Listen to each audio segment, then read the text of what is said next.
Do right. Hey everybody, how you doing? And welcome to this week's edition of Swinging from the Hip. And we'll be getting joined by a few of the other guys shortly. So I'll wrap it on a bit until Paul's there to keep me company in the meantime. So we'll get Paul in and say hi. Hey Paul. Oh, hello. Yeah, I thought I'd pop you in there. I know you're doing some editing.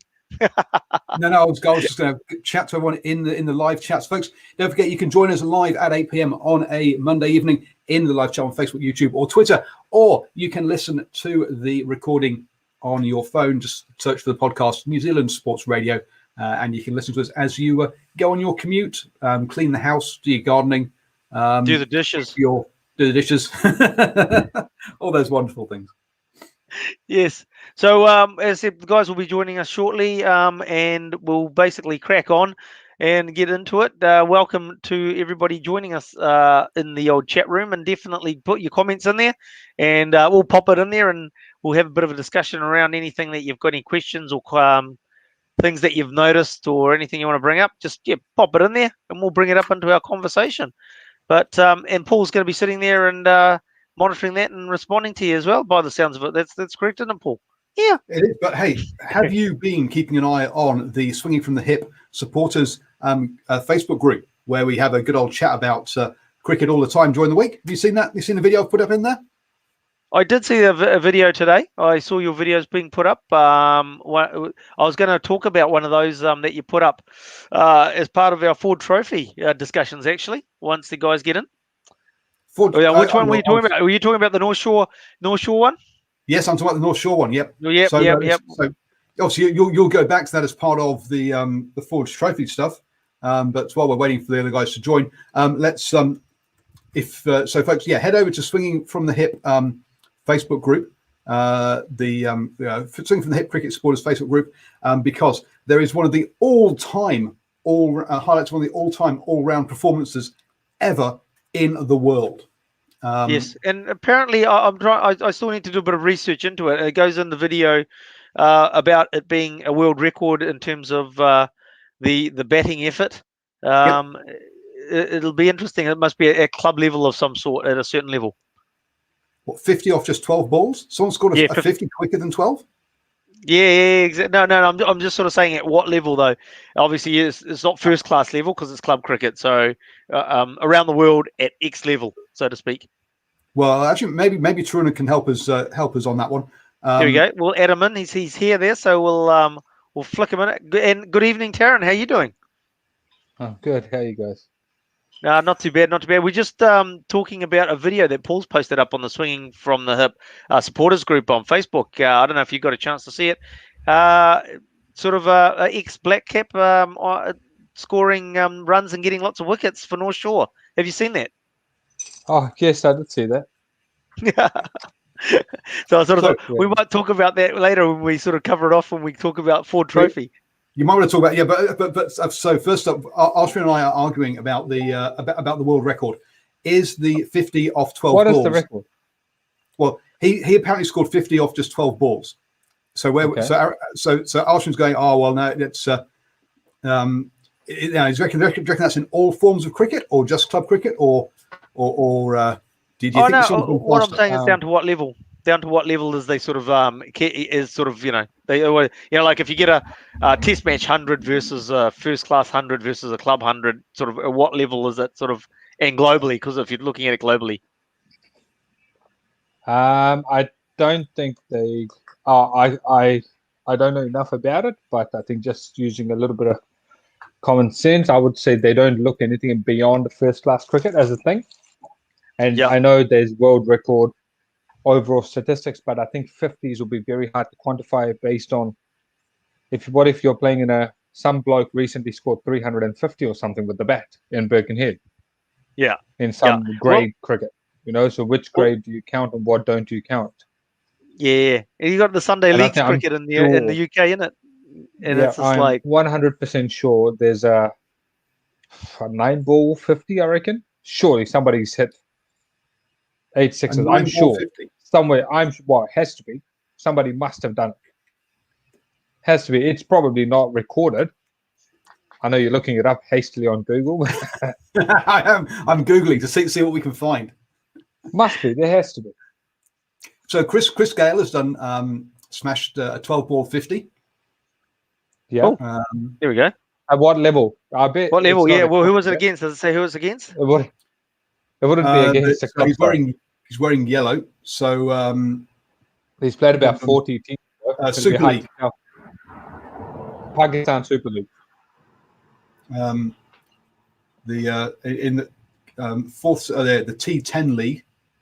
Oh, Wow. Yeah. That's the Abu Dhabi T10 League. Yeah. Yeah. So he scored a 50 off 12 balls in that one.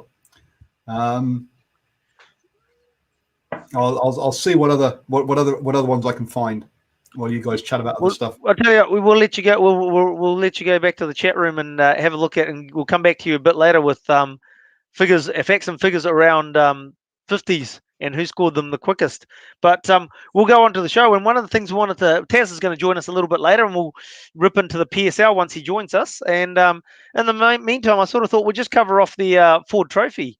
Obviously, now getting to the final stage. Last round was played this weekend just gone, and couple of outstanding results, or phenomenal results, really. Just start off with the first one, the penultimate round, where so basically Auckland played, Canterbury played Auckland twice down in Christchurch. The first time, Canterbury winning by over 200 runs, and I believe that was their a record for them. The biggest win. It might have been a New Zealand record as well. The biggest winning margin in terms of runs. Yeah. That's the Finn Allen. And No. Conway Finn Allen show, was no. That was Canterbury against Auckland. So there's Canterbury against Auckland. Canterbury, Auckland, where they Canterbury scored about 330, and then Auckland were rolled for. Obviously, they were going for it, and they were all out for. I think it might have been like 90 odd even. I might try and just bring up the that result actually. See if I can quickly find it. The one that you're talking about was all complete now, eh? Like it's all complete. That's right. It's all complete. That's that one there. Here we go. Scorecard. So there, Canterbury scored 313. I'll bring it up on the screen.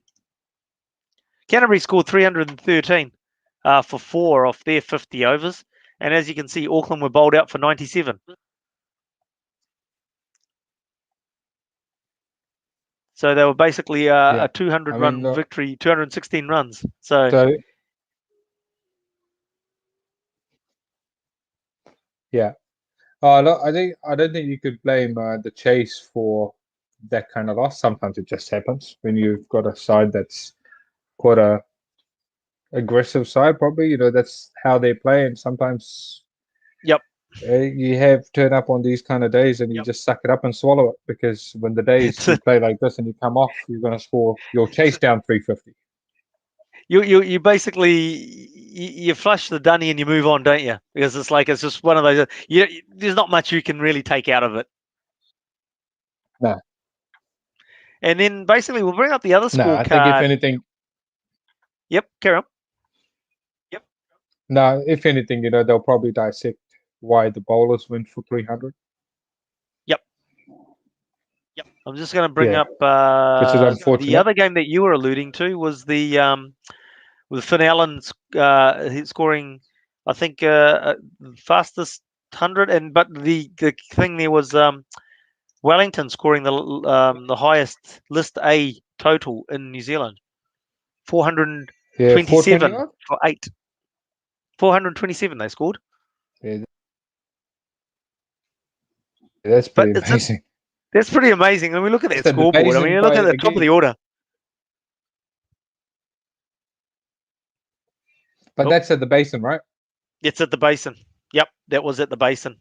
And but you got Finn Allen and Tom Blundell, 128 and 151 at the top of the order.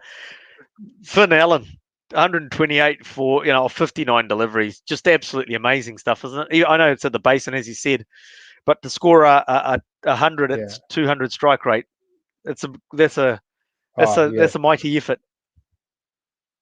Yeah, he's in pretty good form. Very good, Nick, isn't he? And you'd have to say probably he was one innings away from getting a shot at in a T20 international. Why would you say one innings? Well, Martin Guptill What makes you scoring say one 97. innings away? Well, I was sort of thinking, there was a lot of pressure coming on Martin Oh, Guptill. I He'd sort of been don't look. I struggling. don't think Gupta would have been. Yeah, I don't think you'd drop him. They wouldn't? That's Oh, a bit okay. harsh to kind of drop Martin Gupta, I think. That's how I see it. I think it's very Yep. harsh. And Yeah, the fact is, as I said, yeah. yeah, it would have been interesting though. I mean, like it's sort of like you've got someone knocking on the door, haven't you? Yeah. And look, I think Finn Allen will get his turn. He's pretty young, isn't he? So he'll get his Once he gets turn, back but from it's his Auckland. first through season. Hey? Once he gets back to Auckland. I'll take Auckland. I'll be Hey, anywhere but. yeah, just the sort of not a bad sort of riposte by Otago, really, isn't it? 345, and basically off 40 overs too. So apart from running out of wickets, they were on sort of target to sort of like challenge the 427. So pretty good batting strip there in Wellington. Yeah, and that's the kind of response you'd expect when you're chasing 300 odd, though, or 400 odd, when you don't really have a choice. You just got to go for it. Yeah, and they've got some experienced cricketers. They've got people like Kitchen, Broom, and those and Rutherford and co playing for them. So yeah, no surprise. But then it's the basin. There might have been certain variables that would have favoured high scoring as well. If they're playing on one side of the block with the wind also going in that direction, it's just to pick up and put it into a jet stream, and it picks up sixes anyway. So one side will be very easy, and the one side will be very tough. So. Or vice versa. The big boundary might have had the wind helping it, and the other side could have been short boundary. Yeah, absolutely. There's So quite a you few just hit elements towards the short boundary. Yeah. So we've got as we mentioned a few times, the Ford Trophy, the round robin section is now complete. That's the table as it stands.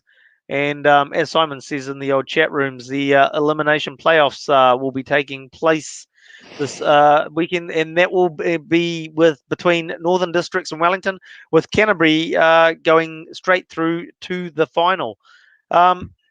Interesting one, Wellington versus Northern. How do you see that one going? Or is it really now you're in the finals? It could go either way. So that would be at Northern. So I'm guessing they're going to play it down at the Bay. Yeah, at Bay Oval. Yeah. Well, I think that probably just evens it up a little bit in many ways. If you're looking at the teams, I don't think Wellington possess, and I could be wrong here, but I think their spin stocks aren't as great as Northern spin stocks. Northern's. Yeah. Yeah, and I think Northern will bring a bit more of an all-round versatility to the game on a slowish wicket, as opposed to Wellington, who probably used to play on nice hard wickets where they can hit through the line and those kind of things. Sure. And I think they've got guys like Devsich, De Groenholm, Henry Cooper, Popley, not Popley, but Carter and Raval. Yep. Who've got that versatility to the game. I think someone like Colin De Groenholm has been simmering away quietly without setting it alight. So it could be the wrong day for Wellington in many ways. It could be an unfortunate, because I mean, like Colin De Groenholm's a good example there in terms of the fact that been out injured for a long time now, been slowly working his way back into, and now he's got a stage to sort of just really hit the go button, hasn't he? Yeah, and you've got someone like Joe Walker, Freddie Walker, who've done really well this year for ND. So their spin stocks will be very good compared to the likes of Bracewell, who's taken a lot of wickets, but different style of bowler, followed by Pierre Younghusband. Yeah, just in terms of Younghusband, I mean, like, someone who's actually not a young fella actually, but he's been around for a while. But this season, last season and this season, sort of has come onto the scene and been had a fair bit more success this year, though. Yep. Well, let's have a look at what he's done, because his overall stats don't let the world alive. Don't set Yep. the world on fire. But if you look at their statistics, bowling. What is he? Wellington. Trying to get Oh, okay. He's got 13 wickets. He's their leading wicket taker. right. And he's been consistent. His best is 3 for 42. He's averaging 28. His economy rate's at 5.14. So, and you take 5.1 in New Zealand as a spin bowler, especially as a leg spinner. Yeah. So, I mean, his bowling is overs. If you look at his dot ball percentage, is pretty good. Yeah, I mean, you're right. He's having a great campaign. Then if you go the other way around, and this is how I'd be looking at it if I was ND.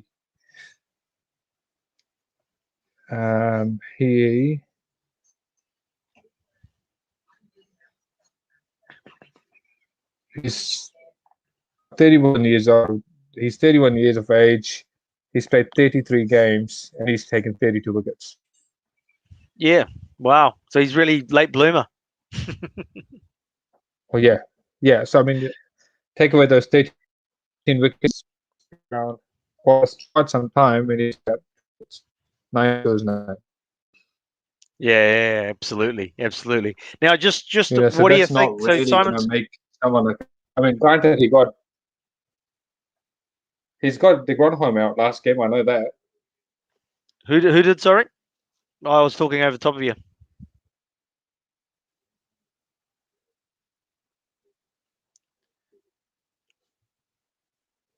Who was the who got home out? Peter, young husband. Oh, young husband. Oh, yeah, yep. So he's got his rabbit. Did Simon sort of saying in the chat rooms that it'll actually be at Seddon Park, not at Bay Oval. So does it make much of a difference there? I mean, like it'll be a bit lower at Seddon Park. There's 2 sides to Seddon, isn't there? Like there's the very slow wicket, and then there's your seaming wicket. And I think in first class cricket they like to play on the slow one. So, I mean, in when you cricket, say that, are they basically side by side? Because it's not a they're drop on a block. No, they're on the block. Yeah, there's different soils. Yep. There's different Yep. soils. Oh, there's different soils on the block. I was not aware of that. I thought it was just Yeah. the one soil across the whole block. No, there's different soils that come together. I don't know what they are, Waikiri, Patamahoe, or whatever else. Yep. Yeah, but yeah, they do play distinctly different styles of pace. So, who do you think is going to be out of the Northern Wellington game? Who's going to be going through to take on Canterbury in the final? Obviously, I've got mates in the northern side, good friends, so I'd like to speak good to friends. They'll go across, yeah. So you're going to pick the opposition? No.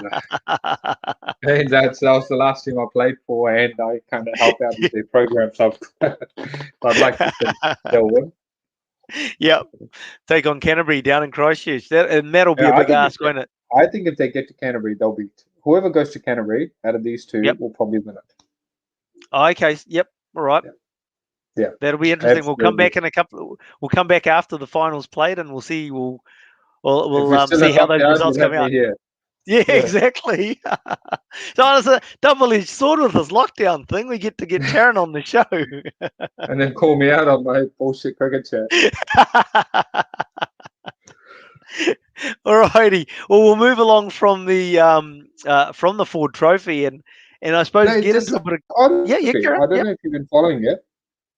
Will O'Donnell, have you seen his statistics? It's phenomenal. I saw that campaign. Look, I mean, okay, so I've been a frustrated Auckland supporter this season, right? I think like many Auckland supporters would be out there.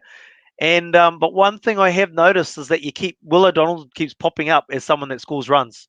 So in the Ford Trophy, I think he got about 950s and 100, or something silly like that. So that's some pretty good stats that he's racked up.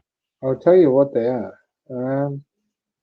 He's got for all the people. My wife actually pointed them out to me. It must have been like an Instagram or something. Will O'Donnell's got 537 runs this season, which is not bad going, considering the next guy is 298, Sean Soler. and considering how the team's been going, I mean, like, it's obviously to keep performing when you sort of the team's up and down. Yeah, and then if you consider the overall package, Will O'Donnell's on 537 against Ken McClure at 388 as second, and G. Raval at 371 at third.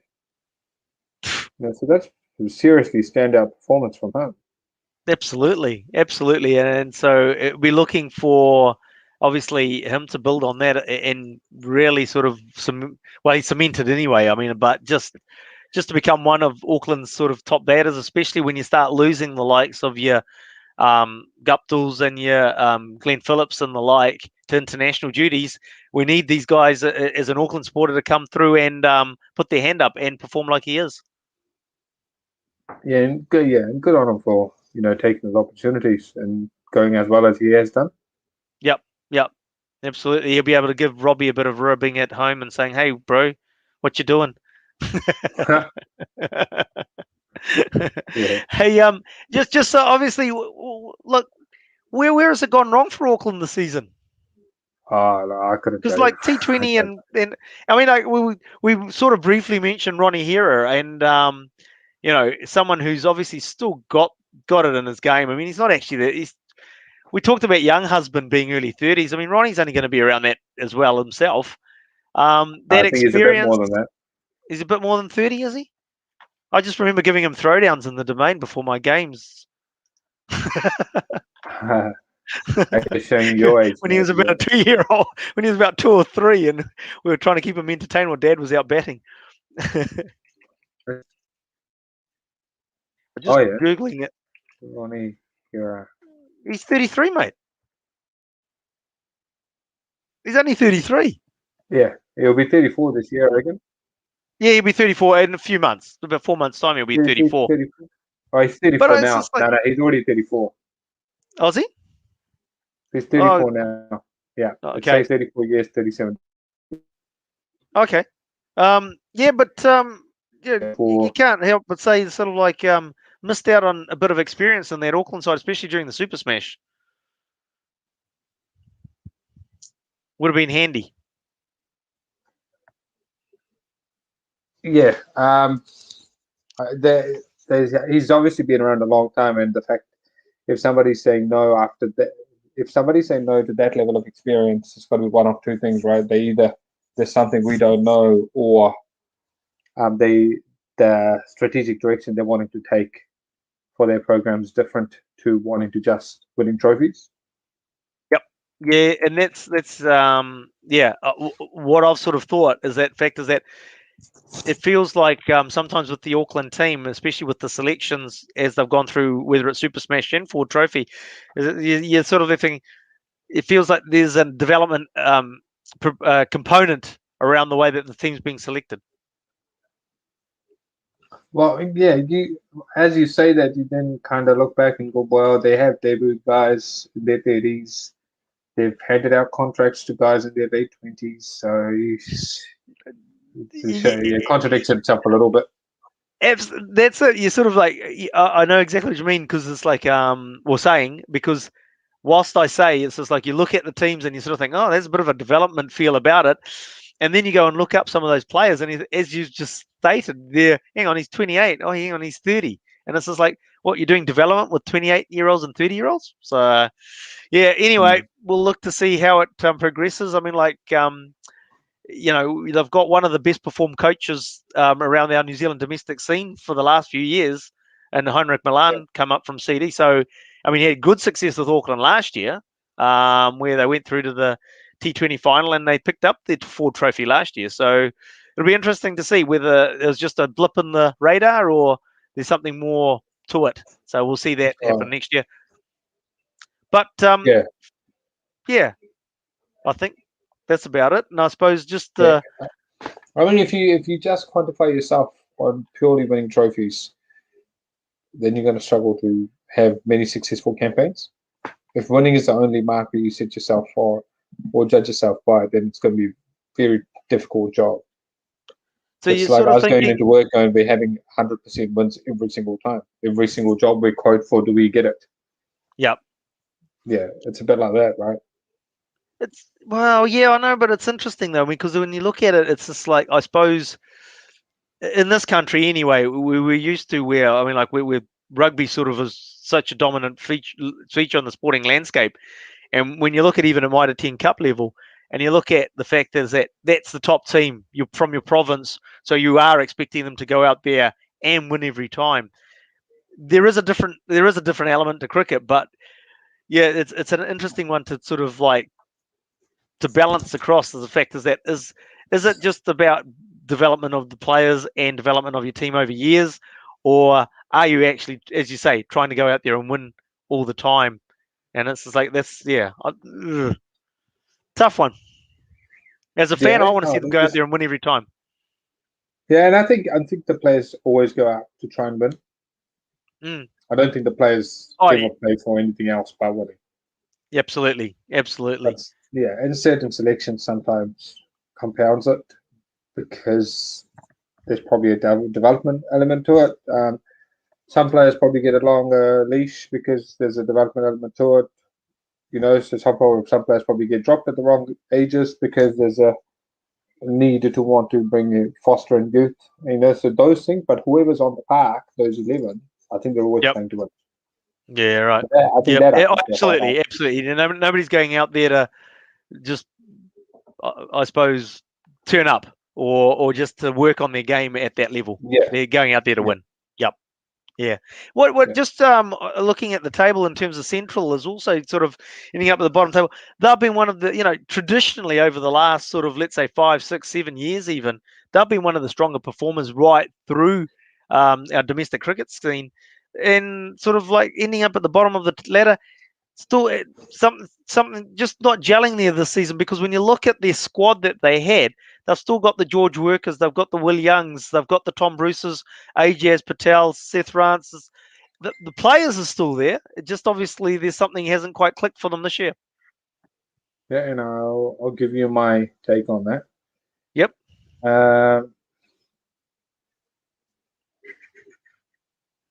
I'll bring Tazz in while you're doing that, because he's waiting in the background, so we'll get him in. Yeah. Hey guys. Yeah, bring him in. Morning. I said morning, Tazz. Is it evening, Tazz? How you doing? Good evening. Good, thank you. How are you? Not bad. Go, Tarun, when you're ready. Hi, Tazz. How are you? I'm good, thank you. How are you? Yeah, not too bad. I was just on another window. So here's my take on it, right? I don't know how many games this guy has played. They've had success when Ajaz Patel has gone well for them. This year, he's taken 2 wickets at economy rate of 6.27. But the bowling average, that doesn't even feature in the top 10. Do you think he's carrying an injury, or what do you think's going wrong there? I mean, being a leg, people are allowed to have a tough campaign, and that could just be it. Yep, they could be locked out. Yeah, sometimes you could just leave it at that, as opposed to cooking it. Yeah, you don't get the rub of the green or whatever. You just the ball bounces just short of your fielders, whatever. Or people will take you seriously these days because you're a good player and they actually make plans and focus on you and realize you're a big, vital cog in their bowling component, and they take you apart. And once that happens, your team starts losing. I think that I would put it down to that. When you look at their runs, Kelly, who's got runs for them? There should be. See, they've got about 3 guys that have scored over 250 runs. Mm-hmm. So runs see more, right? Runs are coming. Yeah, if anything, the big names like Taylor and Will Young probably went a bit quiet. Yep. I don't think Taylor scored any. He's got 1 knock. I think he 1 knock, and it might have been in the last game, in fact, that he made some runs. Yeah. So that's where I think, if anything, the middle to top order probably did set it a lot. Josh Clarkson scored runs of 308 batting in the middle order, middle to lower order. Yep. So you're coming in late and scoring runs. That means your top order hasn't exactly been around long then. Missing, yeah. I think this Wiggins kid is young, must be young. He's scored 179. Ben Smith, 160. Yeah, a couple of guys probably just went missing. But then, if your big feature of Ajas Patel isn't showing, then it kind of makes it hard. But yeah, it's just probably a campaign that just didn't come out for him. Just didn't work for them this year. And this Yeah. is like, and with Auckland, it'll be interesting to see whether it's a one season blip or whether there's something more that they need to do go back to the drawing board on. Yeah. It'll come down to that. And then if you look at Plunkett Shield, and that'll probably tell everything. You know, if somebody wins the Plunkett Shield, everything will be forgiven. Yep. It's interesting you say that, because I mean, like with cricket, I mean, I'm making a massive assumption here, but I mean, for me, at the end of the day, I still like watching Test cricket the most out of any format of cricket. And so when it comes down to domestic, actually, Plunkett Shield's actually my favourite form of cricket as well. 4-day matches there. What about for yourselves? You guys, what's your preferred format of cricket? There you go, Tarun. You go first. I think, it's tough to choose. You know, like if you want to win trophies for a good time, you'll probably say Super Smash is a good campaign because you can kind of really hone in on it for about 4 weeks and see where you land. But most satisfying one is probably the Plunkett Shield. Yep. But then the four trophy has its own worth, right? It's the only format that actually has a World Cup in it. So if you're going well in a 4 trophy, I think the tempo of your game is really on point. You can translate it across for your individual form. If you're going well in 4 trophy, you probably know you're playing well. No, yep. And yourself, Tazz, what's your preferences in terms of formats? Oh well, I mean, watching on telly, I would probably. I think Test cricket is more challenging in terms of you can see more of a strategy in Test cricket. I guess like you have strategies in one day and T20s as well. But in Test cricket, sometimes the bowler sets up a batsman for like 3-4 overs before he gets him out. Whereas in T20 and one day, it's like, they're kind of like, sort of setting a batsman up for 2 balls, and then trying to get them out. So from bowling perspective, but I think longer format for me. Oh, you see now, Aaron's wrong, isn't he? Because he's saying that you guys love white ball. He's obviously not listening. It's probably on NZ Herald abusing people. He's just looking at the pictures. Turn your speaker on. Well, look, now that we have got Tazz on, we'll move along to the PSL. Now, I'm going to ask you, how would you like to tackle this? Because there's been quite a lot of games since our last Monday. Or should we just go over the table and just see how the teams are travelling and go down that way?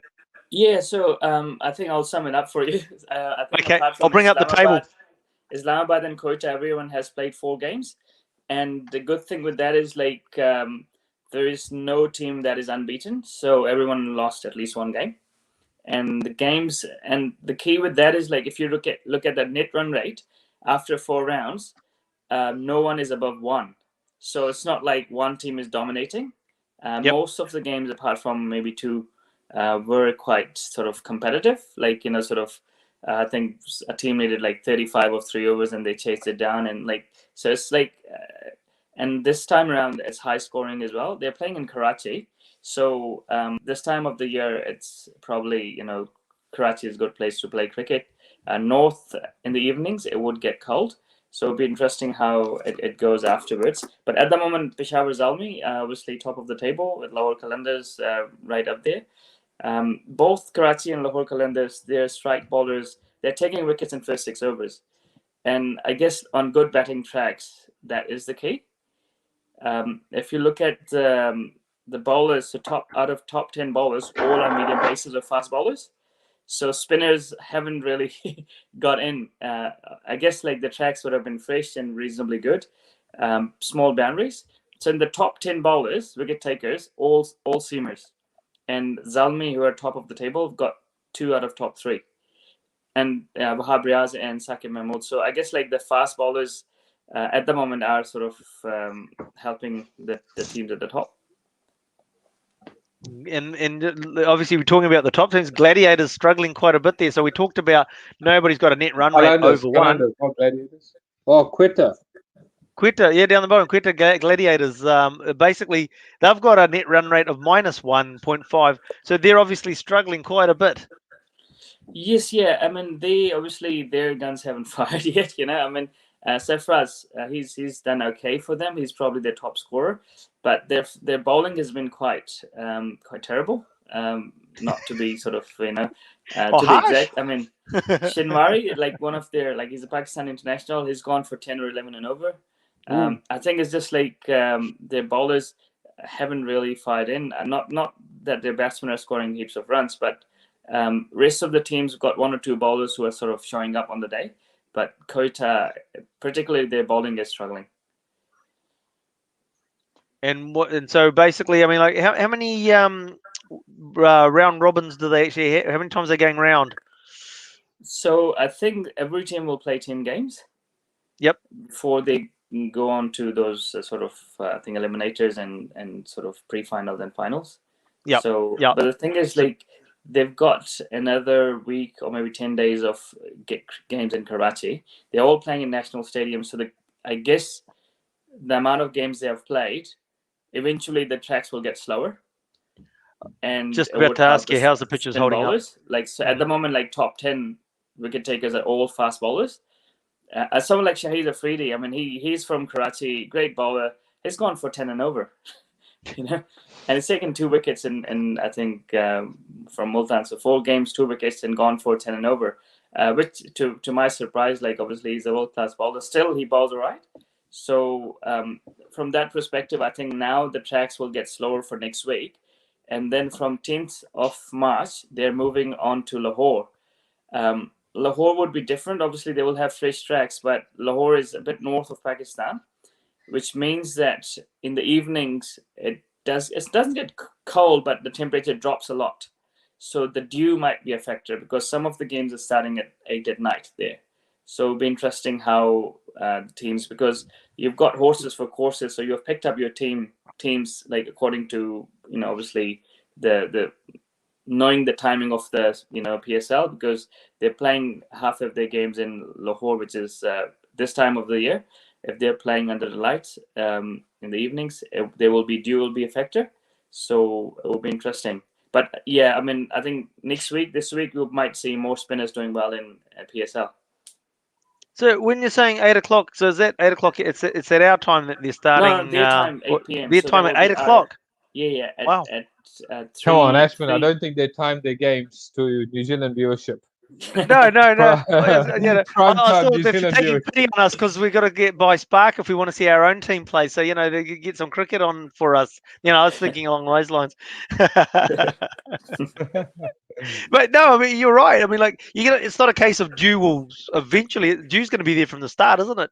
At 8 o'clock at night. See, in Karachi, obviously it's not the case because Karachi is a coastal city. I mean, it's quite you get a breeze all coming year through. round. It's a similar weather, so it's not gonna make much difference in Karachi. But in Lahore, the north of Pakistan, you move like the nights are colder. So they had a World Cup 1996 in Pakistan, and the dew was a factor, like in the day-night games. But this game is obviously these games are starting at 7 and 8 p.m. And the late ones, the second game. So the dew will definitely be a factor. And Simon's just asking the question: are there any games in the Gaddafi Stadium? I think so. All the Lahore games are in Gaddafi Stadium. Ah, right. So that's the actual Lahore Stadium, is the Gaddafi Stadium. Yeah. And just Aaron sort of saying, I think the PSL was on Sky. It is on Sky. Yep. Yeah. You do have to go hunting for it. Yeah. You have to find it. It's usually on one of the Sky Sports Select channels, and you don't know where the hell they are. One of the pop-up channels, like Yeah, pop-up channels. It's it. You have to go around looking for it. Yeah. So one thing we haven't had the chance to do in the previous times we've talked about the PSL. Who are you picking to go through and to take this title out? Oh, it's a tough one, but I think Lahore Qalandars, just the balance they have in their team overall, and their bowling. Obviously, they've got decent bowling. To be fair, looking at the table now, so Multan is sitting at 5. I would be surprised if they will stay at 5. Like they will go up because they've picked 3 leg spinners. So Imran Tahir, Usman Kadir, and Shahid Afridi. So Imran Tahir is actually sitting out so far. So I guess like the later stages of the tournament, the slow bowler will play a bigger part, and they've got 3 genuine leg spinners who are quite handy in this format. So and they've obviously, I think, I personally support Islamabad, so I want them to win. But I think Lahore Qalandars, by the look of their team and form, I think they are my favorites. And Aaron asking all the important questions in the chat rooms tonight. So we know in Australia we've heard about the actually who used to John Reid, the R Reid, not F Reid. F Reid. I get the younger one anyway. Talked about when he went to Australia and played under lights in Australia, and he got big Joel Garner coming in to bowl at him, and there's a moth flying around and comes inside the helmet, and it's just like, what do? You go. What's it like in Pakistan, in India, playing under lights with the bugs flying around? Is it an issue? Look, I mean, I've actually played a few games under lights in Pakistan, but not in March, probably more in the summer, which starts from May onwards. You can probably, like in June, July, probably, but not this time of the year. So I don't think that will be an issue. So it should be an issue. This should be okay. Sweet. All right. Well, we'll move along, and we'll come back. Hopefully, we'll get. As I said, it's a week by week, lockdown by lockdown proposition on when we have Tazz and Tarun on the show. So depending on where we're at, we'll be able to discuss more PSL next week and see how that table shifted and whether Tazz Islamabad United have managed to move their way up the table or not. And we'll go along and see what happens then. And that's about it really for the PSL. And as I said, you can, if you've got Sky, you can see it to see some cricket. So it is a bit later on at night. But if you've got a bit of insomnia, 3:00 in the morning. And I think sometimes one of their games is around 10 our time. I have seen the odd game start at 9. You can watch it on YouTube next day, like HD quality. So there's no excuse not. That's what I do. I'm like, get up next morning and watch it, unless it's an early You're in game. lockdown now. You got to kill some time. Yeah, well, I mean, like, you're in lockdown. I mean, you're going to wake up late the next day anyway. Hey, so moving along, and we're going to go to the the test, England Australia, England India test that was completed rather quickly during the week. Now, just conversations that have already been had around it. The number Australia and New Zealand scored more runs in a T20 than was scored in the test match. And then, as Paul pointed out to me during the day when we were having a chat, Wellington scored more runs in their one-day game the other day, 437, than was scored in the test match as well. So it was a very truncated, very short test match. We could rinse and repeat from a few weeks ago in terms of the pitch. What was your take on the pitch, on the test? We'll start with Tarun with this one. I had no issues with the pitch. Yep. It was the same for both sides from day one. If anything, that's probably the best part of it. You play on seaming tracks, you come to places like New Zealand, or if you go catch England under right conditions in England, it lasts a day or a day and a half, right? And it kind of just flattens out quite nicely. And so the toss then actually becomes quite crucial. Here, it gives you ever so slight advantage by winning the toss in this instance. Mm-hmm. After that, it's even game for everyone. It's not as if one team is batting on a minefield and the other team is batting on a road. They're all batting on the same thing. And it is a test of different skill sets. Pitch, no issues. I think England blundered twice batting poorly in the second and the third test in their first innings. And that was quantified by the way Rohit Sharma batted well in subsequent innings every time. I think and that was the difference, really. Yep. And that's how I saw it. Oh, look, I Tazz? mean, and then I think just before we get to Taz, because you're right. I mean, at the end of the day, I think it's more the fact is the application.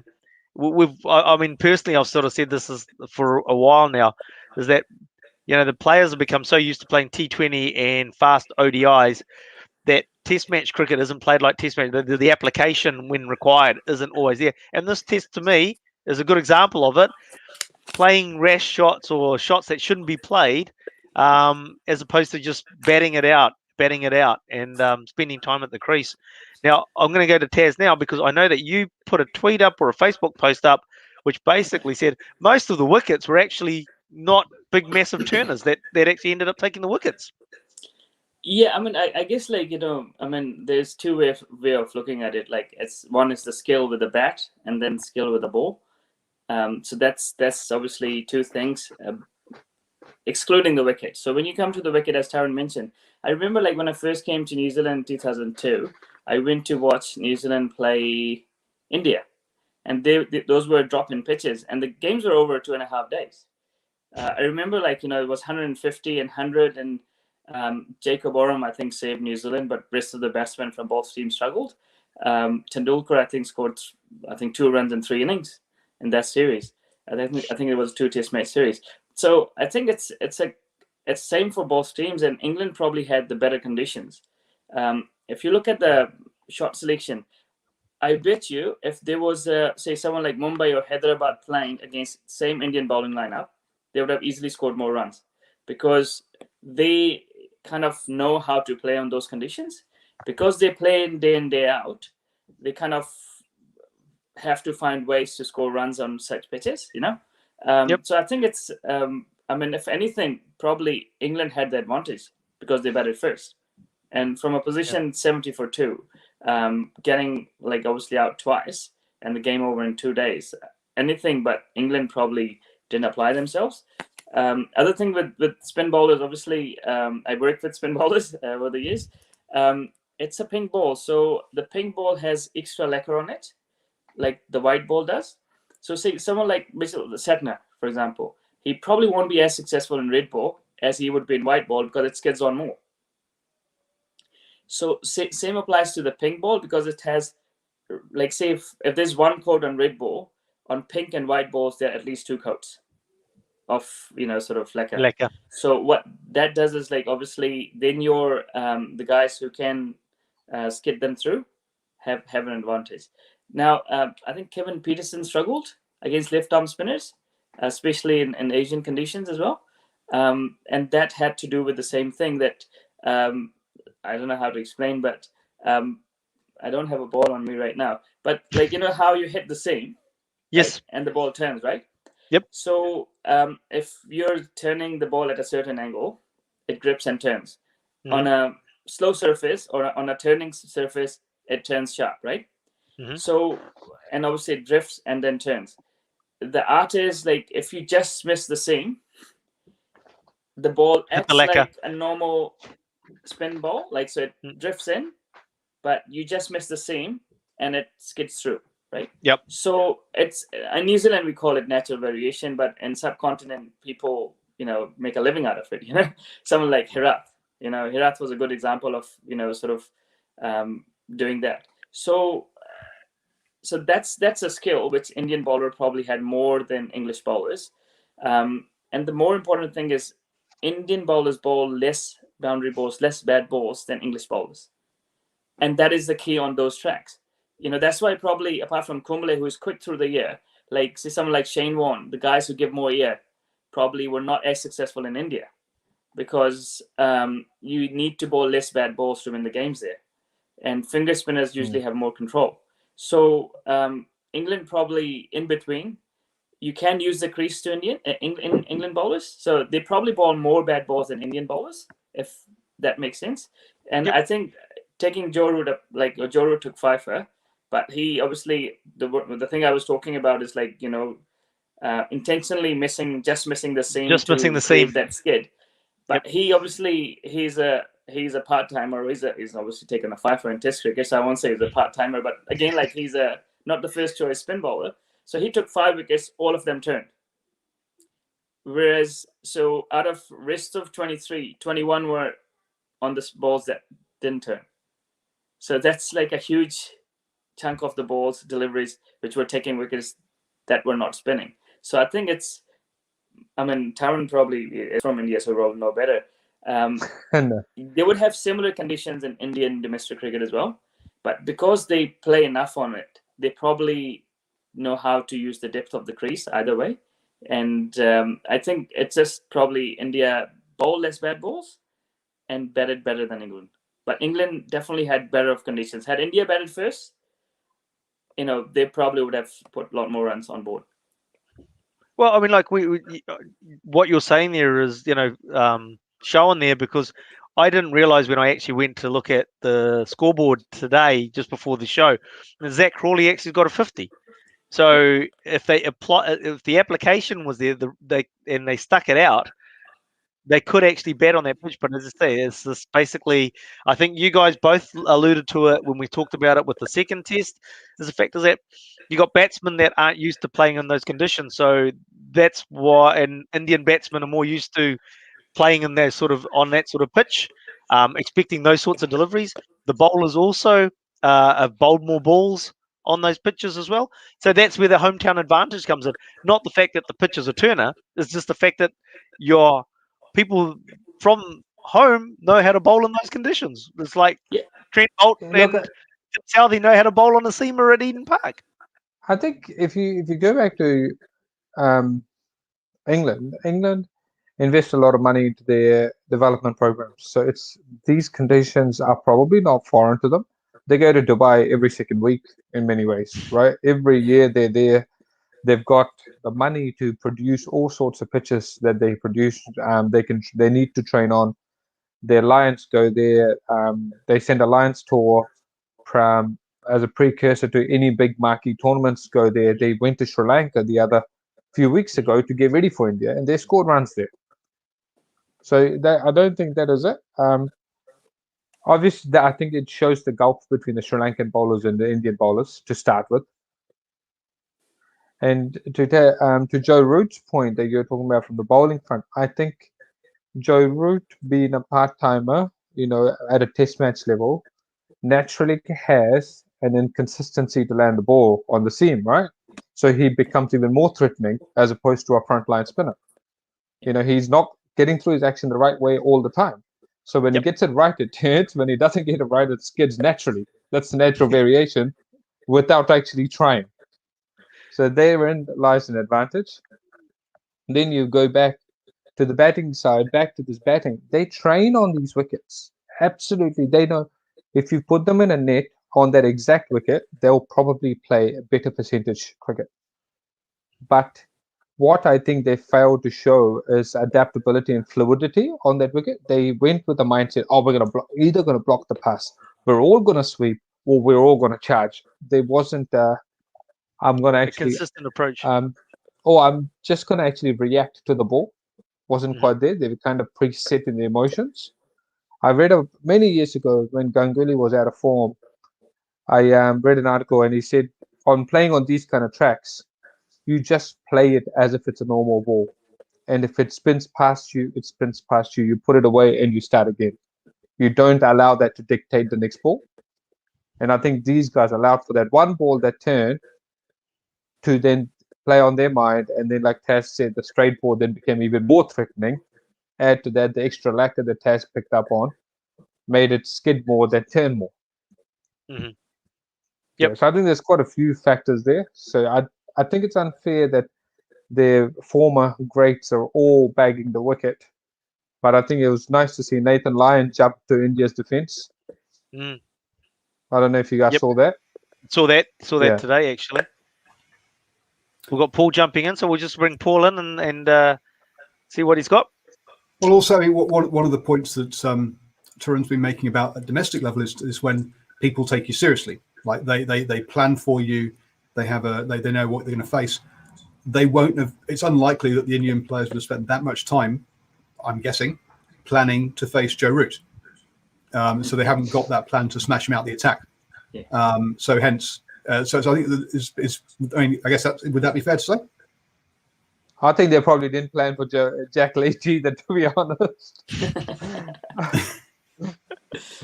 Who do they? Yeah, well, okay. But- So let's take that back a little bit, because I mean, like, they're actually sort of a little bit also relates to what Cherubin put in the chat room in terms of on a spinning pitch, and they picked 3 seamers. Let's go. So we'll take that in as well. We'll, Four. 4 seamers, 4 seamers, Ben Stokes.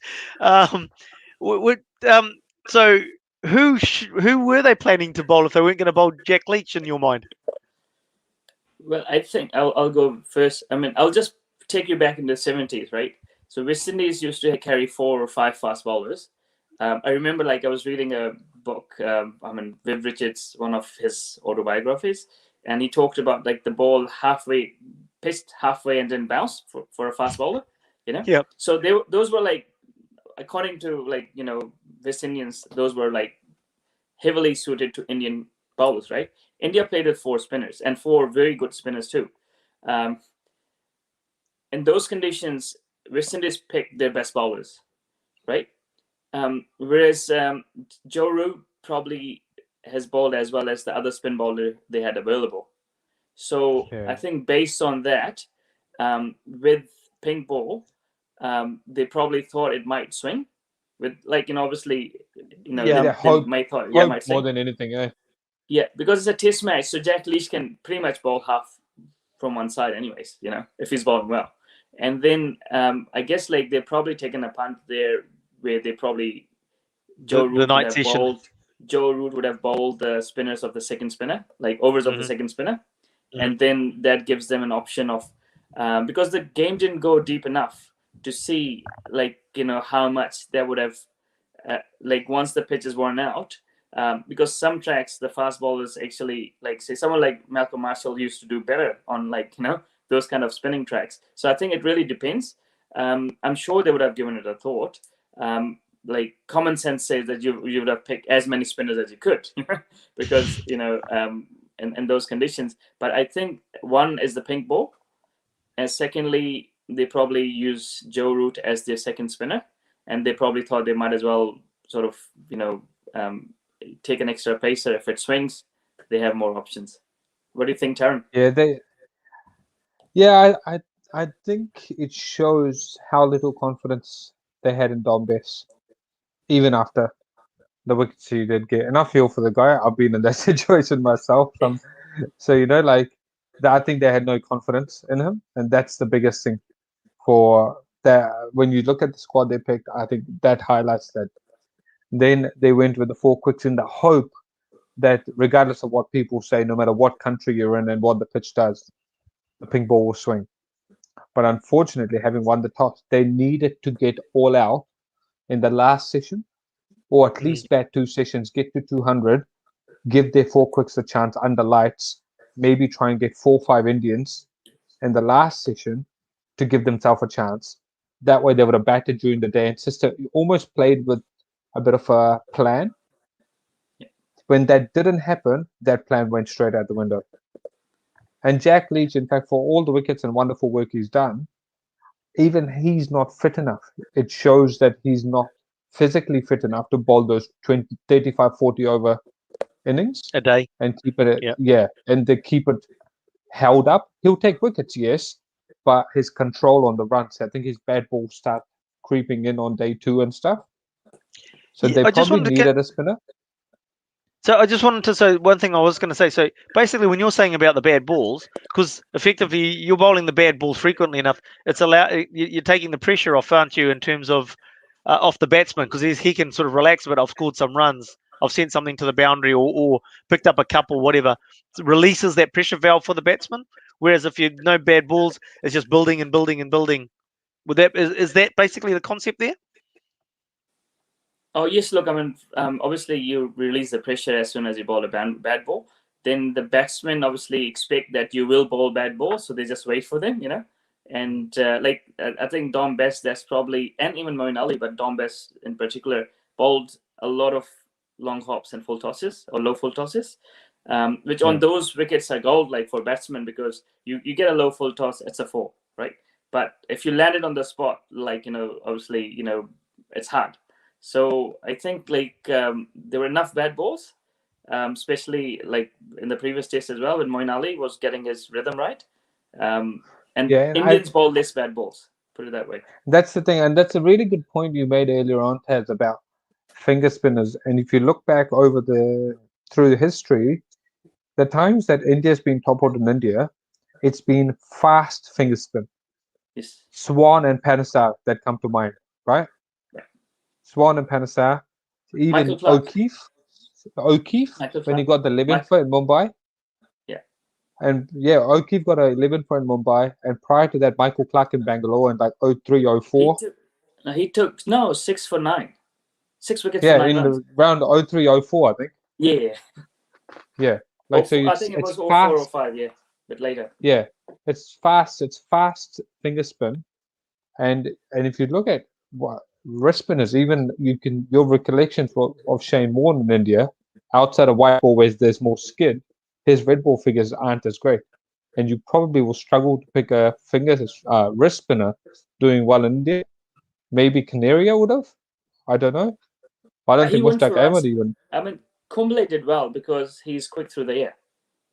But he had more skid than he had turn, That's what right? I'm saying. He was quick through the air. Yeah. I mean, not talking about you, but just bringing your name up. Like, I think when Black Caps toured India not long ago, I mean, 3, 4, 5 years ago when you were still playing, that's what I thought. Like, if they take you there because of your pace, you create, you need a bit more pace because that's when you create, like, the skid and sharp spin as well. Because if you're bowling if you're bowling around 80 miles in India, as a finger spinner or any spinner, people just come down and sort of milk it. And so you got to be bowling around, I think, in my opinion, you got to be bowling around 90 Ks to be 90 and upwards, eh?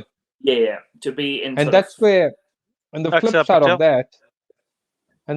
of that is a lot of Indian spinners, even somebody as good as Ashwin, it's taken him 3 trips to Australia to actually get a hang of bowling in countries outside of the subcontinent, because here you actually have to get over the ball and put some overspin on the ball to get it to bounce and drop and do all that. In India, like Tazz said, if you bowl quickly enough in one spot, the pitch will do something for you. So they don't actually learn the art of spinning the ball hard.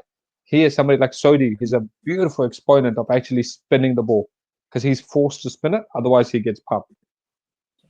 But with that comes bad balls. That's why when he goes to the slower wickets, he gets found out because he's used to bowling a lot more bad balls.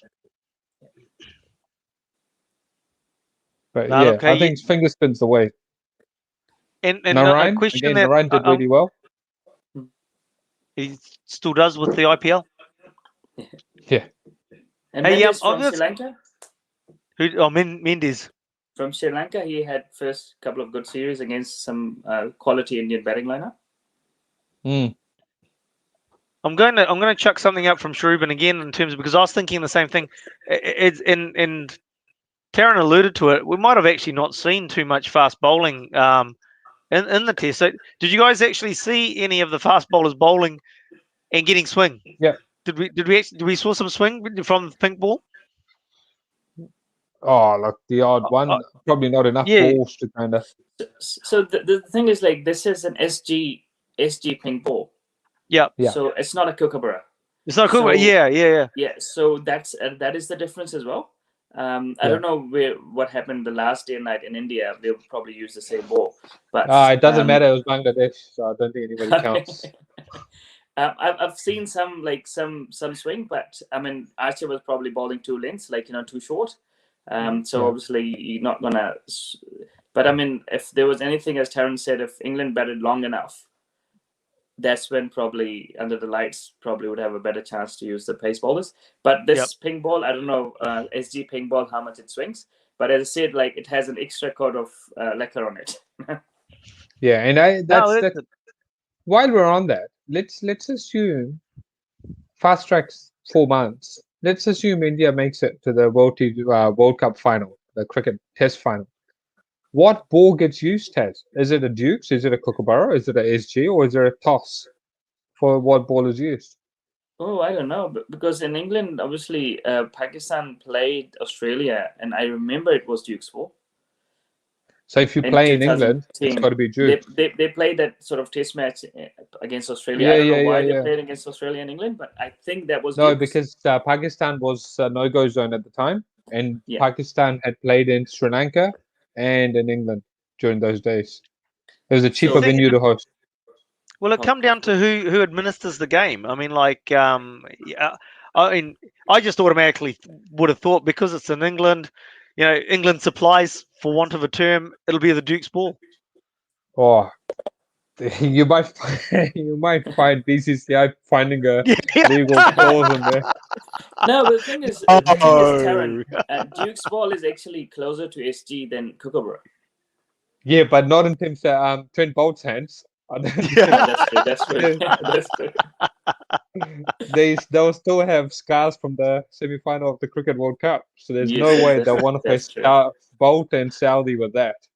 Yeah, that's true. That's true. So it'll be interesting. Hey, Yeah. just moving on to something that Simon brought up. Actually, where's it gone? Where's it gone? Where's it gone? Now I've lost it. Sorry. I'll find it in a sec. There we go. The old Zimbabwe versus Afghanistan. Zimbabwe's in all sorts of a mess, aren't they? Really? I mean, Afghanistan will be looking pretty good to do well in a Test match series against Zimbabwe, especially if they've Where's got all it the. been played? Yeah, hang on. I'll just. It's being in the UAE, Oh, I think, from what I can Zimbabwe is work out. okay. I think Zimbabwe is okay, and Afghanistan they're quite almost too white ball dominated. Like they play too much around the world. That I think if you play boring cricket, you could probably prey on Afghanistan. If you were Zim, you'd back yourself, I think. And they've got a really good coach. If Lalchand Rajput is still there, who's got an experienced, savvy old former Indian player. So I think they'll be okay if they play smart. But then Afghanistan's got a couple of spin bowling match winners, right? Outside of that, I don't think they've got too much else. The thing is, like UAE tracks are not like rank turners like Indian tracks, right? So you got to be sort of with Zimbabwe, they've got experience. So I don't know if Sikandar Raza is still playing. He probably would be. Taylor. So they've got some seriously experienced players. So it's not like I think they will give a tough fight because the thing with Afghanistan is obviously they don't play much Test cricket. So they're bringing their obviously white ball cricketers into Test cricket. So it'll be interesting. Yeah. Sean Williams, he's a big name for Zimbabwe. Yeah, it does really, really well. Sean Williams, Sikandar Raza, Brendan Taylor, those three put together. Afghanistan don't even have a single player of that caliber in their batting cards, I reckon, on their ranks. Yeah. Just sort of. Yeah, look, I mean, it'll be interesting to see how that. It's just like just listening to you guys. It's like sounds like. I mean, is it Afghanistan got a couple of world-class spinners in their squad, but then what else is around there? One. Just one. Oh, okay. Is Nabi still playing? Without Nabi, I think they won't even have a backbone. Because Nabi's at least got a bit of backbone. His experience, he'll hold up the innings. Yeah. I think other than him, I don't see many Afghanistani players to be patient players that have a desire to bat long and grind it out. There is a batsman. I forgot his name. He's actually grew up in Pakistan. That's why I know. The Afghan Dhoni. Shahzad. So no. He bats at 3. He's Rahmat Shah. So he's an orthodox batsman. He's actually he's quality. If you get a chance to watch any highlights, he's actually a stable sort of. He plays in the one days for them and Test matches. Oh yeah. But he's someone who actually he looks apart. So he's not like your T20 like sort of hitter. He's like an orthodox batsman who builds his inning. So I think he's probably their best batsman in that format. Yeah, I'd actually like to see a nice little tri-series between Ireland, Afghanistan, and Zimbabwe, but almost something in different conditions, like one in UAE, one in Dublin, one in Zim, and see who the best team is across the board because they're evenly matched. Looks like. Yeah, I think Ireland probably outside Ireland they will struggle. But then they also have similar investment, right? They've spent a lot of time playing in the Division 1 cricket, which is all played in Dubai. Hey, come on, and you got to then again, remember that. You remember Ireland knocked over England recently. oh yeah, almost knocked them over. Oh, I think they almost knocked over Pakistan, didn't they, in the Test match? Yeah, that's what I'm saying. In Ireland, in England, or those conditions, they'll probably do better. But they keep on losing their players to county cricket, so it's, it's a shame. Where they're going to get paid more. Hey, and I suppose to wrap things up, we'll bring it back home with the T20 series carrying on against Australia. Obviously, a bit of a spanner thrown in the works, and I'm quite disappointed. Obviously, we all are with being going into lockdown again. Means that we don't get to go to Eden Park this week on Friday. The double header that was there will now be played at the Westpac, what are they calling it? Sky Stadium down in Wellington, where all the remaining games will be played. So yeah, a bit disappointing with that. But how do we see this? Look, the Black Caps will be definitely looking to wrap it up at the Cake Tin on Wednesday, won't they? Well, I mean, I guess like last game was, was close, So I guess Australia will probably try to prove a point. So I don't know. I mean, if it swings, as I said, like before the last game as well, New Zealand's got like obviously bowlers who can swing the new ball. If you do that, you get early wickets, and then if their middle order gets in first few overs, you always have a chance against Australia. Tarun? Yeah. I think the dimensions, the New Zealand grounds, and unless you have an understanding on how to play on them, you get spooked. New Zealand wickets are also a little bit different. They're flat. For guys that have played here, we think they're flat. But when you come from overseas, they all say it's got a different feel, different kind of flat. It takes a bit of getting used to. So you can't just go straight away. But in terms of good bowling attacks coming here and getting shackled by guys like Gupta and co, the boundary sizes may play a big part. Like if you think back to like that Josh Philippe's dismissal in Australia, that would have trickled to sweeper on the third bounce. Here, he's caught at sweeper. So it's just what's a one in some countries is out. What's out in some countries is a six. Yeah, I was like Pakistan team when they came over for T20s. They found that like it wasn't quick, but it was a little bit spongy, slow bounce to get used to. It's a whole like just stand up. Yeah, and New Zealand batsmen obviously don't. I mean, the boundaries are small, so you don't really need to go hard out at it. All you need to do is time. In Australia, generally the boundaries are bigger and the tracks are like more quicker. So they just need to go through the shot. But sometimes you can see most of the guys are trying to muscle the ball. Whereas in New Zealand, you probably don't need to do that. You do like what Martin Gupta does and hold the shot. Basically, you don't have to go all the way through it. Yeah, I think you're almost, like you're right, Tazz. Like the New Zealanders, you can see this composure. They never feel like they're behind the game because they understand how small the dimensions are.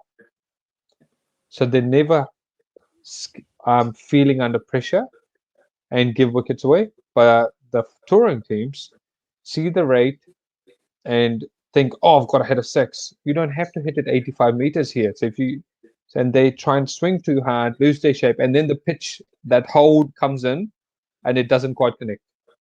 And because of the dimensions, certain pockets of the field is always bigger than normal because of the rugby dimensions of our fields. So you skew them wide into pockets and get caught out. So it's quite cunning sport. It's really well structured and played by us over here. So hard to beat. So I can't see us, unless we get rolled over, I can't see us losing the series.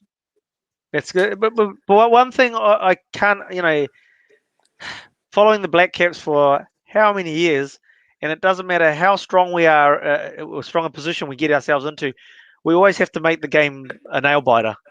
Well, we can't seem to polish the opposition off. It's so frustrating. It's like I don't want to sit there biting my nails in every game.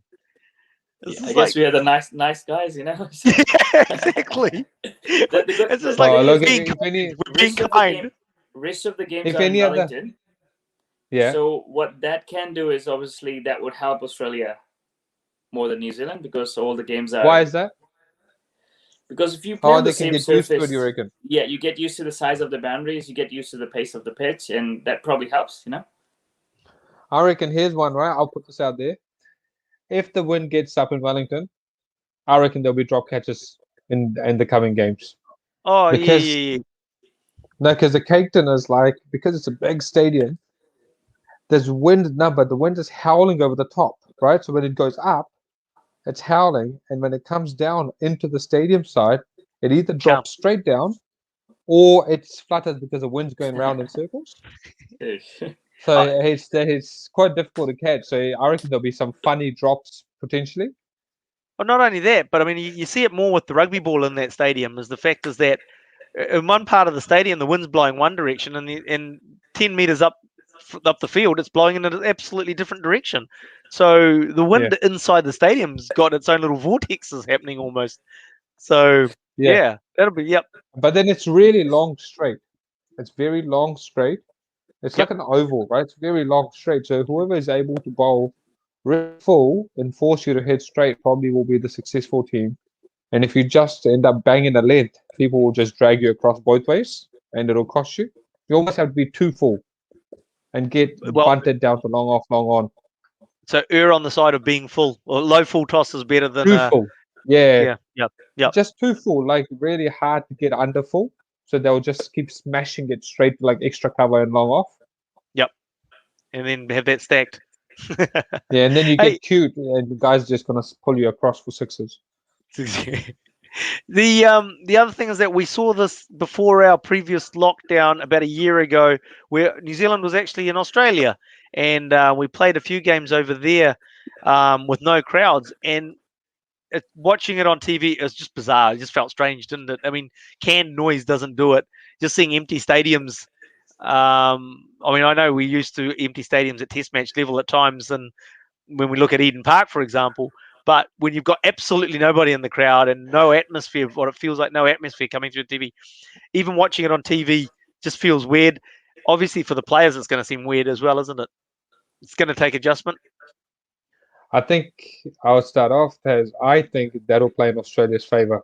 New Zealand crowds are additional support for the team, especially against Australia. They come up in droves and they really get stuck in and get behind New Zealand. New Zealand team, it looks like, almost goes to the next level at home with the crowd behind them, especially against Australia. And without that, I think it'll play for both teams, well, against New Zealand and in Aussie's favour. Yep. What do you reckon, Tazz? Yeah, I think that I agree. And another thing is like, especially when you're playing at home, that feeling of having your own supporters at the ground helps. You know, it's kind of like I don't know. I mean, you know, when you're raising a bat, who you're raising the bat to, you know, your mates. Just it doesn't. The dressing room. So it's just because like sometimes like, you know, obviously you know, you're doing it for the crowd, you know. In terms of like, you know, all the support you get, so definitely it's a disadvantage to New Zealand for not having the crowd. But I guess in this day and age, they will probably get used to it. You know, I can't see why they don't have crowds. It's level 2. You can have stands of hundreds, and you could have had about 1,000 people out there or whatever. But I suppose it's too expensive to open up. Yes, yeah. I think, yeah, you never know. Aucklanders try to sneak in, you know. Look, I was sort of thinking, you know, we don't need to get on the road. We can just get in a boat and go round, you know, around the roadblocks on the boat. But on that whole thing of Aucklanders seeking out, on a cricketing thing, what are your guys' thoughts around people just playing cricket at the nets in groups, big groups? I've recently, somewhere by Lebanon, I'm part of this Facebook page, and this Kite Park is rammed with people playing cricket. Today and yesterday, my family and I, so our bubble, so we're not meeting anyone, went to our local park, went for a walk to the local park, 8 to 10 people playing cricket on the pitch. And 10 people we counted. Oh, man, it must be a very big household. It's look, I honestly don't know what to say. Tell you the truth, I think it's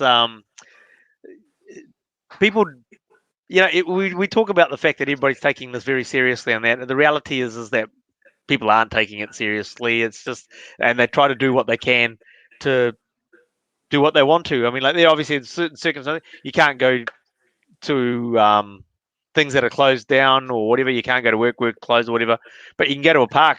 Hey, let's go play cricket. Sweet as, no worries, and Well, forget it. like, Chill. Well, forgot about COVID. Yeah, that's right. I guess like playing soccer is probably you can still keep some distance. With cricket, you're using the same ball. No, but you Well, can't with soccer because you're in close quarters. With cricket, you actually can. Yeah, but you're With touching cricket, the you same actually ball. can, right? You're touching But the with same cricket, ball you're with the touching the hands. same But ball. soccer, soccer, you're kicking the same ball. You're putting your shoulder on the same ball, and you're breathing on each other. Cricket look very socially distant, but they are using the same ball. As we got told today, did you kindly go and tell them to pull their head in and go home? I was because I was with my son. We were just playing around. I was like, oh, if their ball comes this way, what do I do? Do I pass it back or do I just leave it and let them pick it up? Yeah, That was my dilemma. Kick it, tow it, But Yeah, just nudge it we back to them. watched. We saw the way the game was set up. It was leg side only. They were playing throw with the tennis ball and trying to hit sixes.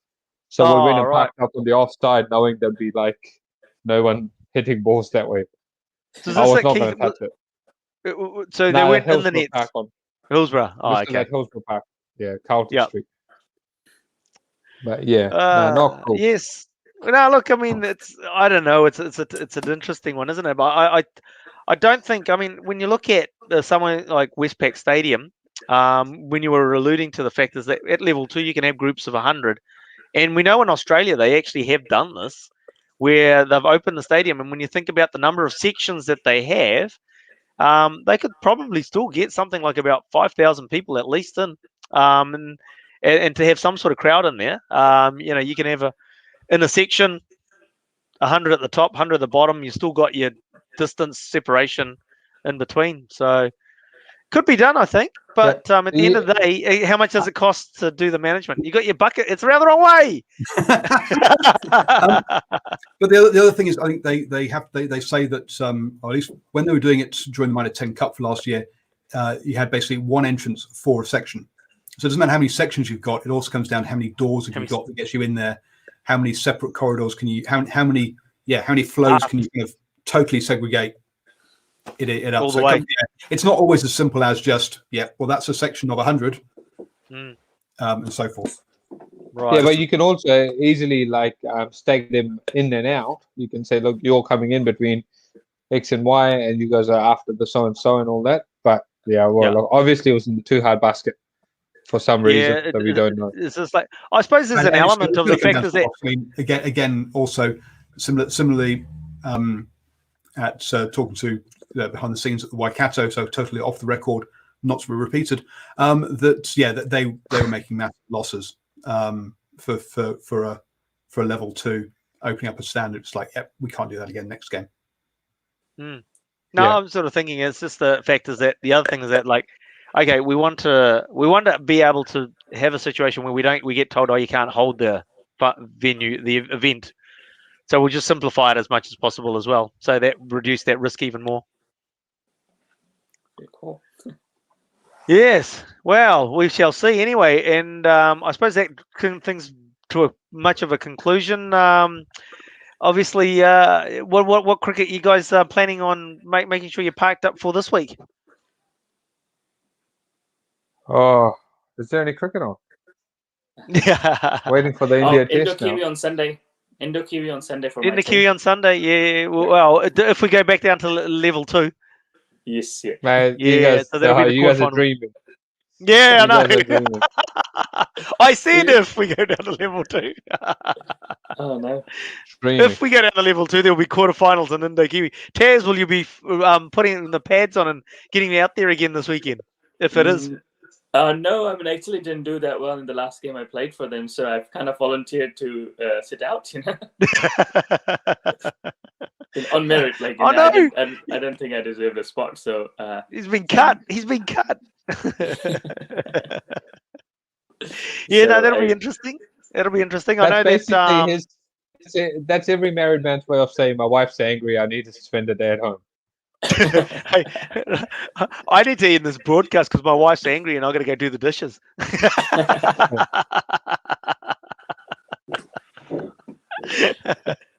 Hey, look, guys, all thanks good. for being on the Right. show again. I really appreciate it. As we say, we're at the mercies of the lockdown, and there's the silver lining to that is the fact is that if we are in lockdown, we get to get Tarun and Tazz back again next week and talk about what's happened in the week that's preceded us. So, well, on one hand, I go, yeah, it'll be cool. We're in lockdown. And on the other hand, it's like, no, we don't want to be in lockdown. So we'll see what happens.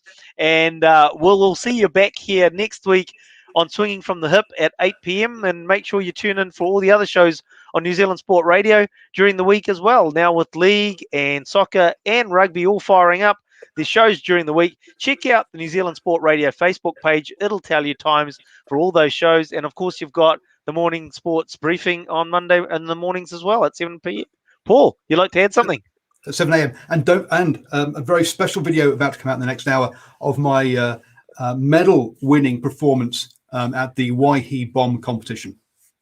Yeah, that's not explosive. That's actually landing in water bombing. Okay, just in case anybody was wondering. Whoa. But again, thank you all for viewing, and we'll see you back again next week on Swinging from the Hip. Thank you.